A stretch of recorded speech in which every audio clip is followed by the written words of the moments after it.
আজকে করে দেখাবো ইলিশ ভাপা। ডিটেলসে রেসিপির লিঙ্কটা দিয়ে দেবো, অবশ্যই কিন্তু তোমরা দেখো। তো এর জন্য দেখো ইলিশ মাছ নিয়েছি, মাছগুলো পরিষ্কার করে ধুয়ে নিয়েছি, লবণ আর হলুদ দিয়ে মাছগুলো মাখিয়ে নিলাম। একটা পেস্ট করব, তার জন্য নিয়েছি সাদা সর্ষে, পোস্ত, কাঁচা লঙ্কা আর বাদাম।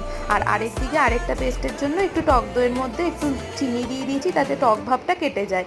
এবার একটা বাটির মধ্যে দেখো প্রথমে সর্ষের তেল মাখিয়ে নিয়ে দুটো যে পেস্ট করলাম দুটোই দিয়ে দিলাম, দিয়ে একটু লবণ দিয়ে একটু জল দিয়ে ভালো মতো ফেটিয়ে নিলাম। তারপর যে মাছগুলো লবণ আর নুন দিয়ে মাখিয়ে রেখেছিলাম সেটা একে একে কি সুন্দর উপর দিয়ে সাজিয়ে দিয়ে কটা কাঁচা লঙ্কা দিলাম, দিয়ে উপর দিয়ে সর্ষের তেল দিয়ে ভাপে বসাবো।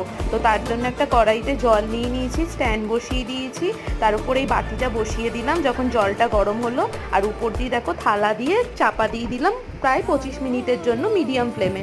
দেখো তৈরি হয়ে গেল কি সুন্দর ইলিশ ভাপা। রেসিপিটা দিয়ে দেবো লিঙ্কটা, অবশ্যই কিন্তু দেখো। আর ভিডিওটা ভালো লাগলে লাইক করো, সাবস্ক্রাইব করো। টাটা।